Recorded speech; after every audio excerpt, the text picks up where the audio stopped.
Video শুরুতে আমি আপনাদেরকে একটা কথাই বলতে চাই, এটা হচ্ছে দ্য ওয়াটার ম্যাজিশিয়ান অ্যানিমের 4 নম্বর পার্ট। যদি আপনারা আগের পার্ট গুলো না দেখে থাকেন তাহলে একবার ডেসক্রিপশন বক্স খুলে দেখুন, সেখানে এই অ্যানিমের প্লেলিস্টের লিংক দেওয়া আছে, সেখান থেকে আপনারা ইজিলি আগের এপিসোড গুলো দেখে নিতে পারবেন। এই অ্যানিমের 4 নম্বর পার্টের প্রথমেই আমরা ইনফেরনো ম্যাজিশিয়ান অস্কারের একটি ফ্ল্যাশব্যাক দেখতে পাই। সেখানে ছোটবেলায় অস্কার তার মাস্টারকে তরোয়াল তৈরি করতে সাহায্য করত। তারপরে আমরা এও দেখতে পাই অস্কারের একটা ফ্যামিলি রয়েছে, সে তার ঘরে উনান জ্বালানোর জন্য তার নিজের ফায়ার ম্যাজিক ব্যবহার করত। তার কিছুদিন পরে আমরা দেখতে পাই অস্কারের মাস্টার 3টে তরোয়াল বানিয়েছিল। যেহেতু অস্কার মাস্টারের কাজে অনেক বেশি সাহায্য করত, এই কারণে মাস্টার অস্কারকে একটি তরোয়াল দেয়। তরোয়ালটা নেওয়ার পরে অস্কার অনেক আনন্দিত হয়ে যায়। তারপরে আমরা দেখতে পাই এই গ্রামের কিছু লোক মিলে কিছু মনস্টারের শিকার করে। তারপর রাত্রিরে সবাই একসাথে মিলে একটা পার্টিও এনজয় করছিল। এরকম দৃশ্য দেখে এটা বোঝা যাচ্ছে এরা সবাই এই গ্রামে একসঙ্গে মিলেমিশে থাকে, বলতে পারেন পুরো একটা ফ্যামিলির মতো। আর এইদিকে অস্কারের বাবাকে গ্রামের একটি লোক বলে ওঠে, আমাদের এই গ্রামের বাইরে কিছু ডাকাতের দল দেখা দিয়েছে, ওরা কিন্তু যখন তখন এই গ্রামের উপরে হামলা করতে পারে। আর রিসেন্টলি আমরা খবর পেয়েছি ডাকাতের দল আমাদের গ্রামে বেশ কিছুদিন ধরেই নজর রাখছিল, ওদের সংখ্যা মনে হয় প্রায় 50টারও বেশি। আর তাছাড়াও কিছুদিনের মধ্যে ওরা আমাদের গ্রামের উপরে হামলা করে দেবে। কি বলছো তুমি, এতগুলো ডাকাত? আমরা এখান থেকে পালিয়েও যেতে পারবো না, কেন এই গ্রাম ছাড়া আমাদের কাছে থাকার জন্য আর কোনো জায়গা নেই, আমাদেরকে ওদের সঙ্গে লড়াই করতেই হবে। তারপরে সিনে আমরা দেখতে পাই এরা সবাই ডাকাতদের সঙ্গে লড়াই করার জন্য রেডি হয়ে গেছে। ডাকাতের দল গ্রামের দিকে এগিয়ে আসছিল, গ্রামবাসীরা তীর দিয়ে এসে ডাকুদের উপরে হামলা করছিল, কিন্তু এতে খুব একটা বেশি লাভ হচ্ছিল না। এত কিছুর পরেও ডাকাতের দল সামনের দিকে এগিয়ে আসছিল। তারই কিছুক্ষণ পরে আমরা দেখতে পাই ডাকাত দলের বস গ্রামের ভেতরে ঢুকে যায়। আর এইদিকে আমরা অস্কারকে দেখতে পাই, যাকে তার মা এবং আরেকটি মেয়ে মিলে প্রোটেক্ট করছিল। ঘরের বাইরেও একজন তরোয়াল হাতে দাঁড়িয়ে ছিল। আর এইদিকে ডাকাতের দল গ্রামের মেন দরজা খুলে গ্রামের ভেতরে চলে আসে। আর এইদিকে অস্কারের ঘরে ডাকাত দলের বস চলে এসেছে। তাকে দেখা মাত্র অস্কারের মা তার উপরে হামলা করে দেয়, কিন্তু সে ব্যক্তিটাই হামলাটাকে আটকে নেয় এবং তারপরেই অস্কারের চোখের সামনে তার মাকে ওই ডাকাতরা জানে মেরে দেয়। নিজের চোখের সামনে এই দৃশ্যটা দেখে অস্কার অনেক বেশি রেগে যায়। তখনই অস্কার ফায়ার ম্যাজিক দিয়ে এসে ডাকাতের উপরে হামলা করে দেয়, কিন্তু ডাকাতটা তার তরোয়ালের সাহায্যে অস্কারের এই হামলাকে ব্লক করে দেয়। তারপরে অস্কার তার তরোয়ালটা নিয়ে ডাকাতের উপরে হামলা করে দেয়, কিন্তু সে ডাকাতটা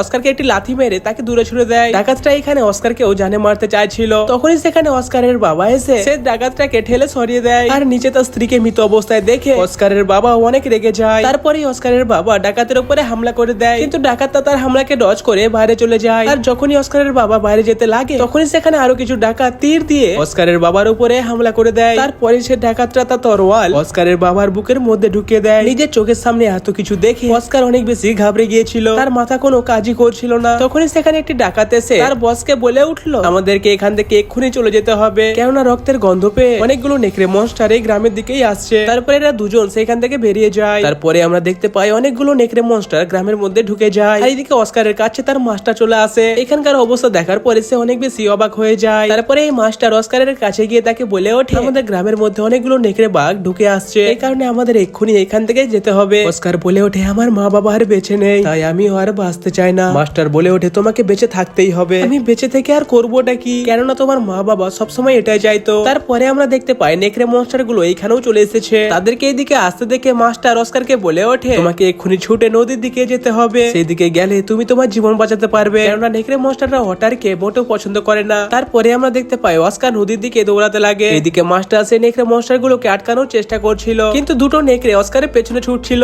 কিছুক্ষণ এরকম ভাবে দৌড়াতে দৌড়াতে অস্কার হঠাৎ করে নদীর মধ্যে পড়ে যায়। তারপরের দিন আমরা অস্কারকে রতক নামের একটি বয়স্ক লোকের ঘরে দেখতে পাই। আমাদের গ্রামের একজন ব্যক্তি তোমাকে নদীর ধারে অজ্ঞান অবস্থায় দেখতে পেয়েছিল, আমার নাম হচ্ছে লুকো রতকো, যদি আমি এখনো রিটায়ার হয়ে গেছি এই কারণে তুমি আমাকে এল্ডার বলেই ডাকতে পারো। আমার নাম হচ্ছে অস্কার। বাবু, তোমার চেহারা দেখে মনে হচ্ছে তোমার বুকের মধ্যে অনেক দুঃখ কষ্ট চাপা পড়ে আছে। এই কথা শুনে অস্কার কান্না করতে লাগে। তারই কিছুক্ষণ পরে এল্ডার অস্কারকে বলে ওঠে, তোমার এইরকম চুল দেখে আমার কিছু একটা মনে পড়ছে। হ্যাঁ, তোমার ওই ক্রিমসন হেয়ার, এটা তো হচ্ছে ফায়ার গডের একটি আশীর্বাদ। আগে বলা যেত এইরকম চুল তারাই পায় যাদেরকে ফায়ার গড নিজেই আশীর্বাদ করে। অস্কার বলে ওঠে, এখন আমার কাছে যাওয়ার মতো কোনো জায়গা নেই। এল্ডার বলে ওঠে, তোমাকে এটা নিয়ে কোনো চিন্তা করতে হবে না, তুমি এখন থেকে এইখানে থাকবে, এখানে শিক্ষা এবং ট্রেনিং ও পাবে, তুমি রিকভার হয়ে যাওয়ার পরে এমনটা শুরু হয়ে যাবে। এটা শুনে অস্কার বলে ওঠে, আসলে আমি তরোয়াল নিয়ে ফাইট করা শিখতে চাই। এইরকমই কিছুদিন চলার পরে হঠাৎ করে আমরা দেখতে পাই এল্ডারের ঘরের মধ্যে আগুন লেগে গেছে। অস্কার এমনটা দেখে যখন ভেতরে যায় তখন সে দেখতে পায় একজন ব্যক্তি এল্ডারকে জানে মেরে দিয়েছে। তাকে দেখে অস্কার চিনতে পেরে যায় যে এটাই হচ্ছে সেই ব্যক্তি যে আমার পরিবারকে আমার চোখের সামনে মেরেছিল, এবং তাকে আবারও তার সামনে দেখে অস্কার আরো রেগে যায় এবং সে ধরে চলে আসে ডাকাতের উপরে হামলা করার জন্য।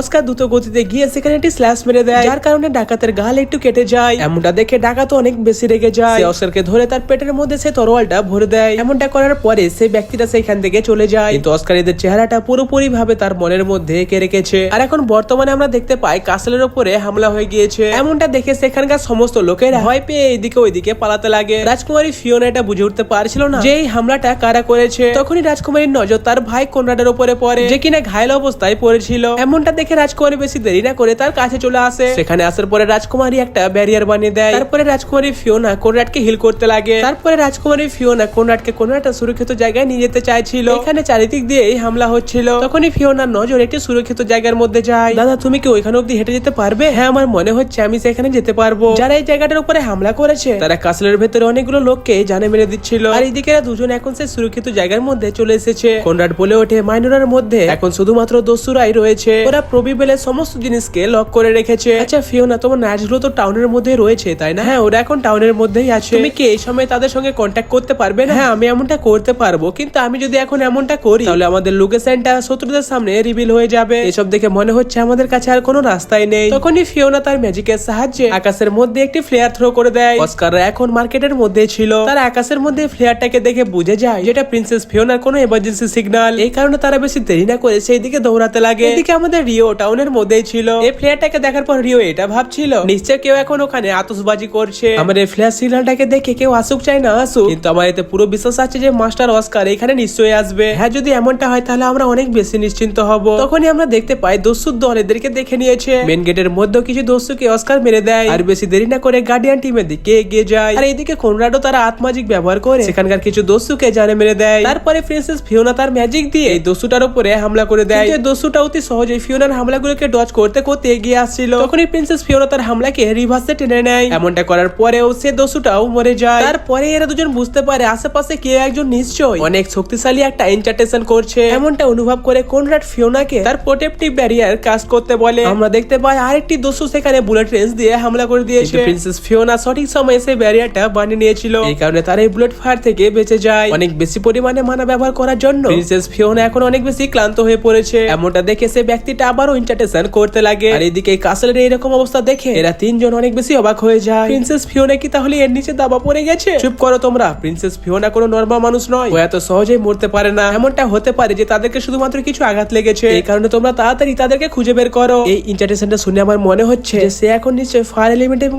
আর্থ ম্যাজিক কাস্ট করবে। বলে তুমি ফায়ার এলিমেন্ট? দাদা তোমার নিচে দেখো। তখনই আমরা দেখতে পাই প্রিন্সেস ফিওনা কনরাডকে ধাক্কা দিয়ে দেয়। আর এই পুরো হামলাটা প্রিন্সেস ফিওনার বডিতে লেগে যায়। এমনটা হওয়ার আগে কিন্তু প্রিন্সেস ফিওনা তার শরীরে একটু ব্যারিয়ার বানিয়ে নিয়েছিল, কিন্তু এই হামলা সোজা গায়ে লাগার কারণে এই ব্যারিয়ারটাও ভেঙে যায়। এইদিকে অস্কারও সেখানে পৌঁছে গিয়েছিল। নিজের চোখের সামনে প্রিন্সেসকে এরকম অবস্থায় দেখে তার সঙ্গে ঘটা আগের কথাগুলো মনে পড়তে লাগে। সেটা ভাবছিল যে সে এইবারও প্রিন্সেসকে হারিয়ে ফেলবে। প্রিন্সেস এখনো জীবিত ছিল। সে অস্কারকে বলে ওঠে মাস্টার আপনি আমার দাদার খেয়াল রাখিয়েন। অস্কার এদের দুজনকে কনরাডকে দেখার দায়িত্ব দিয়ে চলে যায় প্রিন্সেসকে বাঁচানোর জন্য। এদিকে আমরা দেখতে পাই এরা তিনজন সমুদ্রের কিনারেতে এনজয় করছিল। তখনই তারা কাসলের মধ্যে থেকে ধামাকার আওয়াজ শুনতে পায় এবং তখনই এরা দেখতে পায় ওখান থেকে প্রিন্সেস উড়ে এই দিকে আসছিল। এমনটা দেখে তাকে বাঁচানোর জন্য তারা ছুটতে লাগে। প্রিন্সেস নিচে পড়ার আগে নেপ তাকে ধরে নেয়। এমন বলে ওঠে নেপ রাজকুমারী ঠিক আছে তো? হ্যাঁ এমনটাই তো মনে হচ্ছে, কিন্তু আমার মনে হচ্ছে উনি এখন অজ্ঞান হয়ে আছে। এমন তোমার পেছনে দেখো। তখনই এমন সেখানে একটা দস্যুর সঙ্গে লড়াই করতে লাগে। আরেকটি দস্যু নেলপের দিকে অ্যাটাক করে দেয়, কিন্তু এটো তার সামনে একটা ব্যারিয়ার বানিয়ে সেই অ্যাটাকটাকে ব্লক করে দেয়। এইদিকে লড়াই করতে করতে এমন তার কাছ থেকে একটু দূরে চলে আসে। তখনই এটো তার ক্রসবোর সাহায্যে সেই বান্দাটার উপরে হামলা করে তাকে জানে মেরে দেয়। আর দ্বিতীয় দস্যুটাকে এমন স্ল্যাশ মেরে শেষ করে দেয়। আমার মনে হচ্ছে এরা প্রিন্সেসকে জানে মারার জন্য এখানে এসেছে। চলো এখনকার মতো রাজকুমারীকে কোন একটা সুরক্ষিত জায়গায় নিয়ে যায়। তখনই সেখানে অস্কার চলে আসে। অস্কারকে দেখে এরা তিনজন ভাবছে যে এও নিশ্চয়ই রাজকুমারীকে মারার জন্যই এসেছে, এই কারণে তারা রাজকুমারীকে প্রোটেক্ট করতে লাগে। এদিকে অস্কারও তাদেরকে দেখে ভাবছে যে এরাও নিশ্চয়ই শত্রুদের দলেরই লোক। এইসব ভেবে অস্কার তাদেরকে বলে ওঠে রাজকুমারীর কাছ থেকে তোমরা দূরে চলে যাও। এদিকে কাসলের মধ্যে অ্যাবেলও চলে আসে। অ্যাবেলকে সেখানে দেখে কনরাডটাকে ডাক দেয়। কনরাডের এরকম অবস্থা দেখে অ্যাবেল অনেক বেশি অবাক হয়ে যায়। এদিকে টাউনের মধ্যে রিও এখন ভাবছে মনে হয় আমি যেটা দেখলাম ওটা আতশবাজি নয়, আমার মনে হয় সেটা ম্যাজিক দিয়ে কাস্ট করা কিছু একটা ছিল। তখনই সেখানে রিওকে ধাক্কা দিয়ে কিছু দস্যুরা সামনের দিকে এগিয়ে গেল, এই কারণে রিওর খাবারগুলো মাটিতে পড়ে যায়। এদিকে অস্কার উপর থেকে নিচে চলে আসে। তোমাদের সাহস কি করে হলো যে তোমরা রাজকুমারীর গায়ে হাত লাগিয়েছো? অস্কার তখন তাদের উপরে অ্যাটাক করতে যাচ্ছিল। এমনটা দেখে এটো এটা বুঝে যায়, এই কারণে সে তাদের সামনে একটা ব্যারিয়ার বানিয়ে দেয়। অস্কারের এই হামলাটা এটোর কাছে অনেক বেশি পাওয়ারফুল ছিল, আর এটাকে ডজ করার কারণে এটোর মুখ থেকে রক্ত বেরোতে লাগলো। আমি তোমাদেরকে এখনো বলছি রাজকুমারীর কাছ থেকে দূরে চলে যাও। তোমার কি মনে হচ্ছে আমরা তোমার এই কথাটা মেনে নেব? এই কথা শুনে অস্কার তাদের উপরে আরেকবার হামলা করে দেয়। এইবারে এটো তার শরীরে সমস্ত জোর লাগিয়ে আবারও তাদের সামনে একটি ব্যারিয়ার বানিয়ে দেয়, কিন্তু এইবার এটো লাইটের ব্যারিয়ারটা ভেঙে যায়। এই কারণে এরা তিনজন অনেক বেশি ঘায়েল হয়ে যায়। আমি শেষবারের জন্য তোমাদেরকে বলছি তোমরা রাজকুমারীর কাছ থেকে দূরে চলে যাও। তখনই আমরা দেখতে পাই তারা এমনটা না করে এমন তার তরোয়ালটা নিয়ে সামনে আসে। এমনটা দেখে অস্কার অনেক বেশি রেগে যায়। এই কারণে অস্কার এমনের উপরে অ্যাটাক করে দেয়। তখনই আমরা দেখতে পাই রিও তাদের সামনে একটি আইস ওয়াল লাগিয়ে এদেরকে প্রোটেক্ট করে নেয়।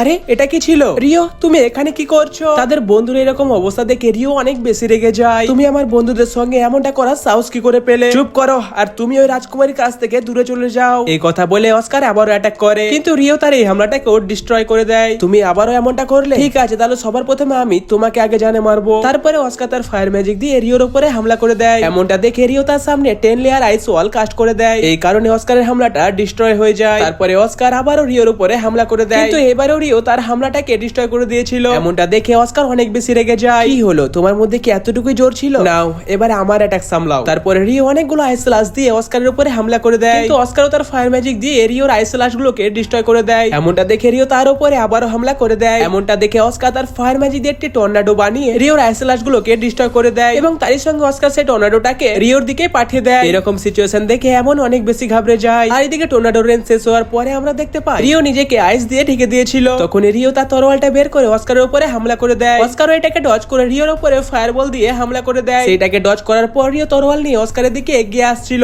এমনটা দেখে অস্কারও তার তরোয়াল বের করে নেয়। তখনই আমরা দেখতে পাই আইস এবং ফায়ার শট একে অপরের উপরে হিট করে, কিন্তু এর পরেও আমরা দেখতে পাই এদের দুজনের কিছুই হয়নি। তারপরে অস্কার তার আশেপাশে ফায়ারবল কাস্ট করে, আর এদিকে রিও তার আশেপাশে ওয়াটার বল কাস্ট করে। তখনই আমরা দেখতে পাই সেখানে অ্যাবেল এসে এদের দুজনকে থেমে যাওয়ার কথা বলে। অ্যাবেল তুমি মাঝখানে মোটেও আসবে না, এই ব্যক্তিটা আমার বন্ধুদেরকে ঘায়েল করেছে, আর তুমি যদি আমাদের মাঝখানে আসো তাহলে আমিও তোমাকে বরফে জমিয়ে দেবো। রিও ভাই এমনটা করার আগে দয়া করে আমার কথাটা তো শোন। আর আপনি তো হচ্ছেন অস্কার দা ইনফেরনো ম্যাজিশিয়ান, আপনি তো হচ্ছেন ম্যাজিক ডিভিশনের কমান্ডার তাই না? হ্যাঁ, কিন্তু তুমি কে? আমার নাম হচ্ছে অ্যাবেল, আর আমি লুন টাউনের গিলমাস্টারের পরিবর্তে এখানে এসেছি। যে চারজনের সঙ্গে আপনি এখন লড়াই করছেন এরা শত্রুদের লোক নয়, ওরা সবাই হচ্ছে লুন টাউনের অ্যাডভেঞ্চারার। কি বললে তুমি, অ্যাডভেঞ্চারার? হ্যাঁ আমি এটা বুঝতে পারছি, ওদের কাছে রাজকুমারীকে দেখে আপনি অনেক চিন্তায় পড়ে গিয়েছিলেন, তাই দয়া করে এখন এই সব বন্ধ করেন। অ্যাবেল ভাই তোমার যা বলা ছিল তুমি এখন বললে, আর এখন আমি এই ব্যক্তিটাকে পুরো জানে মেরে দেবো। আরে রিও ভাই কিন্তু তুমি এমনটা কেন করবে? এই ব্যক্তিটা আমার বন্ধুদের যে হাল করেছে এমনটা দেখার পর আমি তোকে কোনো মতে ছেড়ে দেবো না। আর এই সমস্ত কিছু হয়েছে ওই মহিলাটার জন্য, এই কারণে আমি সেই মহিলাটাকে ফ্রিজ করার কথা ভাবছি। রাজকুমারীর সম্বন্ধে এই কথা শুনে অস্কার অনেক বেশি রেগে যায়। তারপরে অস্কার রিওর উপরে ফায়ার হাত কুইক দিয়ে হামলা করে দেয়। এমনটা দেখে রিও তার ওয়াটার জেট কাস্ট করে সেই হামলাগুলোকে ডিস্ট্রয় করে দেয়। অ্যাবেল দেখো এই ব্যক্তিটা এক্ষুনি আমার উপরে হামলা করলো, তাই এখন তো আমি একে জানে মারতে পারি তাই না? রিও পাগলের মতো কথা বলবে না, তুমি একে মারতে পারবে না, কারণ এই ব্যক্তিটা হচ্ছে একটা ইন্টারন্যাশনাল ইনফেরনো ম্যাজিশিয়ান, আর তুমি যদি একে জানে মেরে দাও তাহলে এই তিনটে বড় নেশনের মধ্যে যুদ্ধ লেগে যাবে। আর স্যার অস্কার আমি কাসলের মধ্যে গিয়েছিলাম, সেখানে প্রিন্স কর্নাড আমাকে রাজকুমারীকে সুরক্ষিত আনার জন্য পাঠিয়েছে। কি বলে তুমি রাজকুমার তোমাকে পাঠিয়েছে? হ্যাঁ, আর তাছাড়া আপনার সব থেকে বড় প্রায়োরিটি হচ্ছে রাজকুমারীকে সুরক্ষিত রাখা। আর ইনভেস্টিগেশন করার পর যদি আপনি জানতে পান যে এরা হচ্ছে শত্রু দলের লোক তাহলে আপনি আবার এই লড়াইটা কন্টিনিউ করতে পারেন, কিন্তু কোনো কিছু ভালোভাবে না জেনে শুনে আপনি পাগলের মতো নিজের ইচ্ছা মতে এইসব করতে পারেন না। আর তাছাড়া এইসব করে আপনি কি পেতে চান? রাজকুমারীকে সুরক্ষিত রাখা তাই না? কিন্তু কোন দিক দিয়ে আপনার মনে হচ্ছে এটা রাজকুমারীকে ক্ষতি করছে? আর রিও আমি বুঝতে পারছি তুমি এখন অনেক বেশি রেগে আছো, কিন্তু এখন আমি চাই তুমি তোমার তরোয়ালটাকে নামিয়ে নাও। এমনটা করলে আমাদের সবার পক্ষে ভালো হবে। কি বলতে চাইছো তুমি? রিহার সঙ্গেও এমনটা হলে তুমি কি তোমার তরোয়াল নামিয়ে নিতে? হ্যাঁ আমিও এমনটাই করতাম, কেননা রিয়া কখনো চাইবে না যে তার জন্য আমাদের কিংডম আর এম্পায়ারের মধ্যে যুদ্ধ শুরু হয়ে যায়। কিন্তু রিও তখন এতটাই রেগেছিল অ্যাবেলের কোনো কথাই তার মাথায় ঢুকছিল না, এই কারণে সে অস্কারের উপরে হামলা করে দেয়। কিন্তু আমরা দেখতে পাই অ্যাবেল মাঝখান থেকে একদম সরেনি, এইদিকে অস্কার তার তরোয়ালটা রেখে দেয়। অ্যাবেল ভাই তুমি এটাকে ডজ কেন করলে না? কারণ আমি চাই না যে এটার জন্য কোনো যুদ্ধ শুরু হয়ে যায়। অ্যাবেলকে এমনটা করতে দেখে ফাইনালি রিওর রাগটা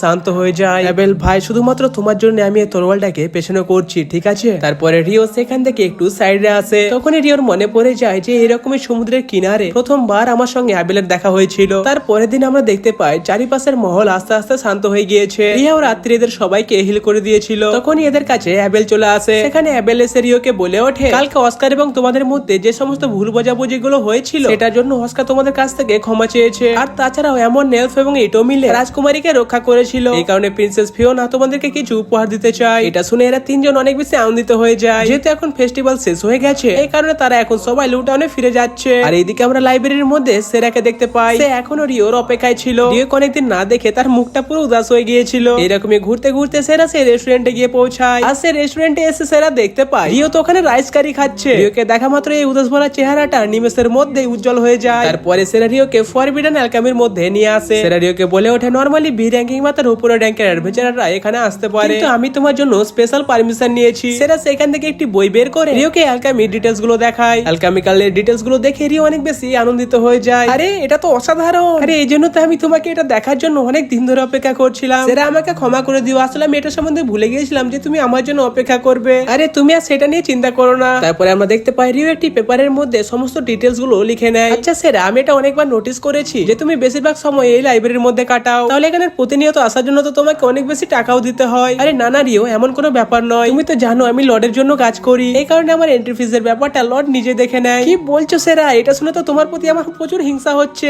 না না রিও, সেরকম কোনো বিষয় নয়। আর হ্যাঁ, লর্ডই হচ্ছে একমাত্র কারণ যার কারণে তুমি এখানে এন্ট্রি পেয়েছো। নরমালি তুমি ডি র্যাঙ্ক নিয়ে এখানে কখনোই আসতে পারতে না। এটা কি সত্যি? তাহলে আমি ওনাকে অসংখ্য ধন্যবাদ জানাচ্ছি। তাহলে এরপরে তোমার জন্য একটা ট্রান্সক্রাইবার নিতে হবে। হ্যাঁ, আমার ওটা দরকার আছে, কারণ আমার ম্যাজিক সম্পূর্ণই আলাদা। হিউম্যান ম্যাজিকের সম্বন্ধে আমিও বেশি কিছু জানি না, কারণ ফরেস্টে আসা আমার অনেক সময় হয়ে গেছে। এই কথা শোনার পরে রিও মনে মনে ভাবছে তাহলে সেরার বয়স কতটা হতে পারে। সেরা এটা দেখে বুঝে যায় যে রিও নিশ্চয়ই উল্টাপাল্টা কিছু ভাবছে।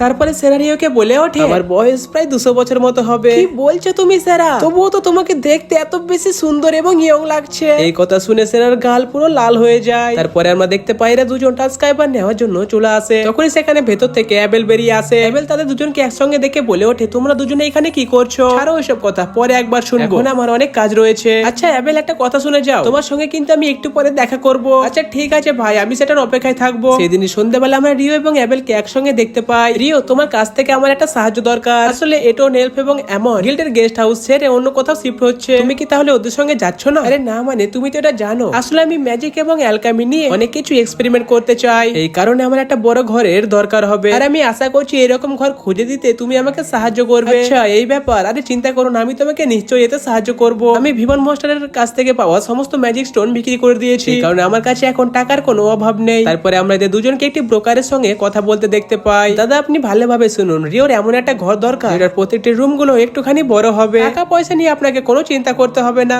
আপনার নজরে কি এরকম কোনো ঘর রয়েছে? এরকম ঘর খোঁজা একটু মুশকিল হতে পারে, কিন্তু আমি একবার চেষ্টা নিশ্চয়ই করব। আরে হ্যাঁ, এরকম একটা ঘর রয়েছে, কিন্তু এই ঘরটা টাউনের আউটসাইডে রয়েছে। তারপরে আমরা দেখতে পাই এরা সেই ঘরটাকে দেখার জন্য সেই দিকে বেরিয়ে যায়। এই ঘরটাকে চারিদিক থেকে ভালোভাবে ঘুরে ঘুরে দেখার পর রিও এটাকে অনেক বেশি পছন্দ করে ফেলে। ব্রোকার বলে ওঠে এটা হচ্ছে একটা ফার্ম হাউস, বর্তমানে এর মালিক আর এখানে থাকে না, এই কারণে একটা কোম্পানি তার কাছ থেকে প্রপার্টিটা কিনে এটাকে রেডি করে রেখেছিল, আর এখন তার এই প্রপার্টিটাকে বিক্রি করতে চায়। এর দাম খুব একটা বেশি নয়, মাত্র 5 কোটি ফ্লোরিন। তবুও বলছে এর ঘরের দাম বেশি নয়, কিন্তু আমাদের রিওর কাছে টাকার তো কোনো অভাব ছিল না, এই কারণে সে ঘরটাকে কিনতে রাজি হয়ে যায়। এমনটা শোনার পর ব্রোকার তো পুরো অবাক হয়ে যায়, কেননা রিও কোনো দরদাম না করে এই ঘরটাকে কিনে নিল। আসলে রিওর এই ঘরটা অনেক বেশি পছন্দ হয়ে গিয়েছিল। আর এইদিকে মিড হেভেনে আমরা মাইকেলকে দেখতে পাই।